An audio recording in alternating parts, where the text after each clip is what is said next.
ప్రయత్నం చేస్తున్నారు. దీన్ని ప్రజలు గమనించాలని ఈ సందర్భంగా మనవి చేస్తున్నాం. ఇంకా రెండో వ్యవహారం ఏంటంటే ముచ్చుమర్రి. మీ అందరికీ తెలుసు, కథనం నడుస్తూ ఉన్నది.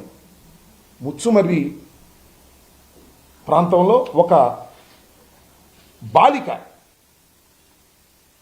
ఈ నెల 7వ తారీఖున 10 గంటలకు ఆడుకునేందుకు ఇంటి బయటకు వస్తే ఆమెని, ఆ బాలికను రేప్ చేసి తరువాత మర్డర్ చేసి తునాతునకలు చేసి కృష్ణలో పడేశాడనేటువంటి కథనం వినిపిస్తూ ఉన్నది. పోలీసు వారు దానిలో ఏం చేశారు? ఇంతవరకు శవాన్ని కానీ ఆ ఆచూకీ కానీ కనిపెట్టగలిగారా? ఎందుకు కనిపెట్టలేకపోయారని అడుగుతా ఉన్నా ఈ పోలీస్ వ్యవస్థని. హోంమంత్రి గారిని అడుగుతా ఉన్నా, ముఖ్యమంత్రి గారిని అడుగుతా ఉన్నా.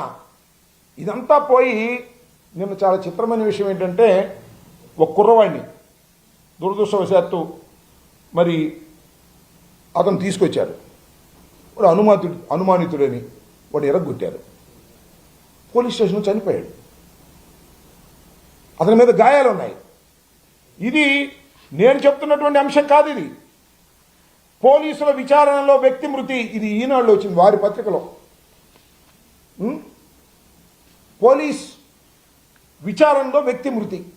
పోలీసు విచారిస్తుండగా ఆ వ్యక్తిని కొడితే ఆ వ్యక్తి మరణించినటువంటి సందర్భం. Lockup death. దళితుడు అతను. పైగా లాకప్ డెత్ చేస్తే దాన్ని మసిపూసి మారేడికాయ చేసేసి అంతటితో క్లోజ్ చేసేసి దహనం చేసేసి కార్యక్రమం చేస్తున్నారు. ఇది ప్రభుత్వ హత్య. దీని మీద న్యాయ విచారణ జరపవలసినటువంటి బాధ్యత ఉన్నది. నిజంగానే ఈ ప్రభుత్వానికి చిత్తశుద్ధి ఉంటే అనుమానితుడిని తీసుకొచ్చి ఇష్టం వచ్చినట్టుగా కొట్టి అతన్ని మరణానికి కారణమైనటువంటి పోలీసు వ్యవస్థ మీద తక్షణమే యాక్షన్ తీసుకోవాలి, విచారణ జరపాలి. అదేం లేదు, మసిపూసి మారేడికాయ చేసేసి పక్కకు తోసేసే ప్రయత్నం చేస్తున్నారు. నేను మనవి చేస్తున్నా, దళిత సంఘాలకు కానీ, పౌర హక్కులకు సంబంధించిన వారు కానీ, సివిల్ రైట్స్కి సంబంధించిన వారు కానీ దీని మీద ఫైట్ చేయాలి, న్యాయ పోరాటం చేయాలి.